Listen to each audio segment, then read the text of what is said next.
the power of inclusiveness. Now, if we go back in the world, say 30 years, we see that there were many signs of opening. Walls were coming down. Many initiatives were taken to open up the world, which I think brought many benefits. If we look around the world now, there are many signs of closure. Walls are being constructed. There are many policy measures being taken by many governments, closing borders to persons, closing borders to goods. I wonder if I may ask how you see all this. See,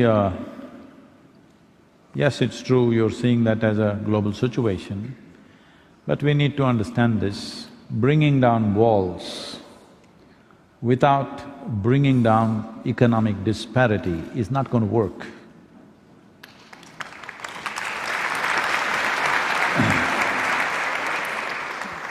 When we brought down walls, then itself we should have understood that we must strive to bring down disparity in the world.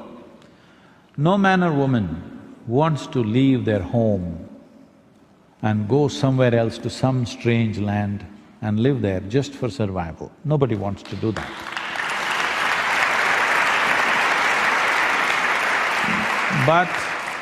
But it is estimated that in the next decade, there could be about 1.7 to 1.8 billion people moving or migrating. When that many people start migrating, your wall is not going to work anyway. Wall will work when they're in a few thousands, maybe a million, but when they go to a billion, your wall is not going to work, it's going to be a tragedy, because now you see a stream of people coming. Well, can every nation just open up its borders and say, welcome, live on the streets? Not possible, yes? So the thing to do is, which I've been striving to do and I'm failed to do, is in the last 25 years I've been trying to bring some key people in the world together so that this initially we started as 1%.com, and I try to create a board, and every time we are about to do it, some warlike situation comes and some nations back away and it never happened, all right? The idea was just this, 1% of what we invest in our defense forces, as we call them, arms and armaments, what we invest, if we contribute and we institute a board of people who are from responsible businesses to be given as soft loans to these businesses to start enterprises in impoverished societies where it's not profitable to do business. A business will naturally try to do business where it's most profitable. You cannot ask them to go and do business somewhere in one corner of Asia or Africa because they are looking at their profitability. Essentially, this attitude is because money is expensive. The money is expensive.